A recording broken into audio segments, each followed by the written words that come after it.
Welcome to episode 26 of our second series on the surnames and early families of Appalachia and the American South. On today's show, we'll investigate 5 more names that were requested by folks just like you. Today's names will take us back to Germany, Ireland, Scotland, France, Wales, and a brief stop in southern Italy.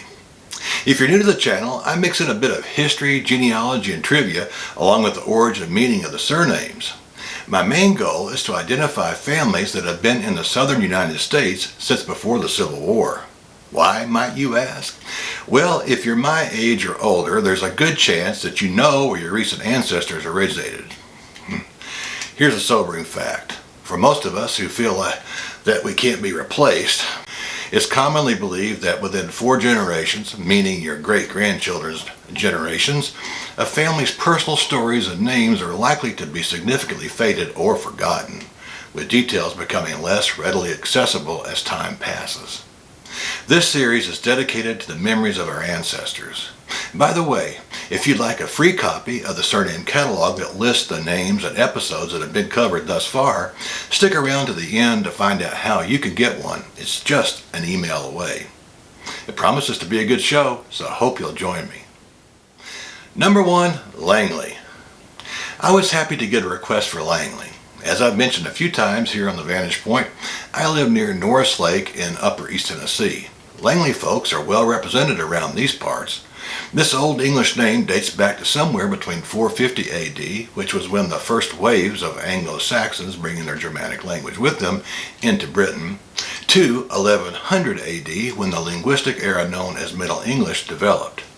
It was given to a person who lived at a long or lang clearing or glade. There were French and Norse equivalents to Langley, but this form is of English derivation. I wasn't able to find Langley among the historic families of Ireland, Scotland, or Wales, so I'm confident that it's an English name. Looking on this side of the Atlantic, members of the Langley family have lived in the South since the early 17th century. William Langley was born in Norfolk, Virginia in 1642. His father's name was also William, but I don't know his mother's name or senior's place of birth. For more information, you could read about the early Langley family in a 1911 publication of the William and Mary College Quarterly Historical Magazine, Volume 19, Number 3. Number 2, Gibby. At first glance, I thought this family name must have been a nickname for a Scottish person named Gibson, as in Mel Gibson, good old Braveheart himself. He wasn't really Braveheart, but he played Braveheart in a movie. Actually, the real Braveheart was Robert the Bruce. But anyway, that's neither here nor there. But I was only able to locate it in one particular place of origin, despite what some online sources might tell you. According to the Dictionary of American Family Names, it seems to have originated in Pembrokeshire, Wales. It was actually a pet name for a man named Gilbert. Now, I could just imagine a bloke arriving in a pub for some brew, and his best mate waves him over the table saying, "Evening, Gabby, or Gibby. Want some ale? Looks like you could use maybe 2. I was able to find a few Gibbys living in Habersham County, Georgia in 1837. That county borders Oconee County, South Carolina. In fact, that line of Gibby folk goes back to at least 1795 and the birth of Robert Gibby in Pendleton, South Carolina. You might note that Pendleton is less than 5 miles from Clemson University up in the upstate of South Carolina. One of my favorite places to be. In fact, folks, it's the one place that you can be where you can see a palm tree and not the Smoky Mountains, but the Appalachian Mountains all in one viewpoint. Pretty cool. Gibby is clearly an antebellum family of Welsh origin. Number 3, Toller or Toller. While this surname is of English or Anglicized derivation, it's found in Ireland and Scotland as well as England. It was given to a Scottish or English person who worked as a toll collector or tax collector like Matthew in the Bible. However, in Ireland, Toller with one L would appear or could appear as an Anglicized form of, which meant willful, obstinate, or determined. I didn't find it among traditional Welsh names or families. So your line could be of Anglo-Irish, English, or Scottish origin. You'll have to check your paper trail to see where your line takes you. Here in the South, I found a blog post put together by Victor T. Jones Jr. He did research on the Toller families of Craven, Beaufort or Beaufort, and Pimlico counties in North Carolina. He points out that the earliest known patriarch of most of the Craven and Beaufort Tollers is James Toller, who was born around 1786 and died in 1871.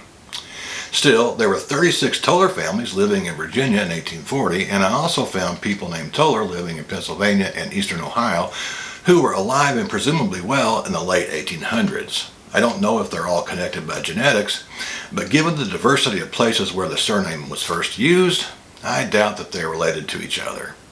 Again, your paper trail is going to be a valuable tool in researching your Toller family origins. Number 4, Gabbert.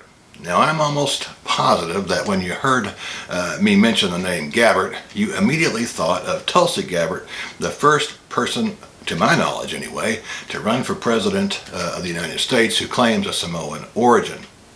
Her family name, though, is actually an Americanized form of the German Gebhardt. In case you're interested, Tulsi's father was of German and Samoan heritage. He was born and raised in Samoa, but later moved to Hawaii. Tulsi's mother, who was of European descent, was born in Indiana and raised in Michigan. That's all well and good, Van. But was there a Gabbert family in the antebellum South or Appalachia? Well, yes indeed. Henry Gabbert was born in Frederick, Virginia in 1768. According to genealogist Joel Myers, Henry later moved to Owsley County, Kentucky. In between those events, he got hitched or married in Burke County, North Carolina.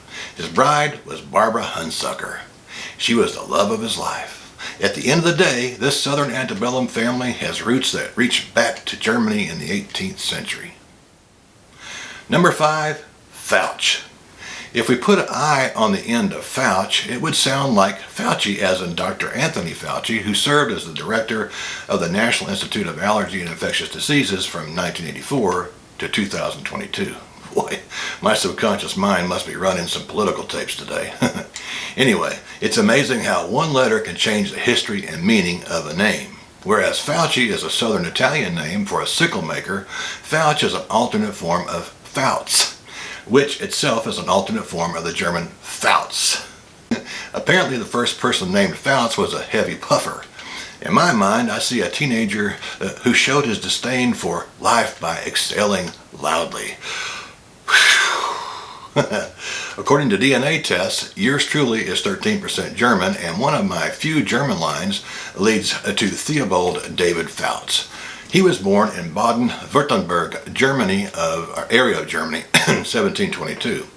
But he went on to meet the Lord in 1787 in North Carolina.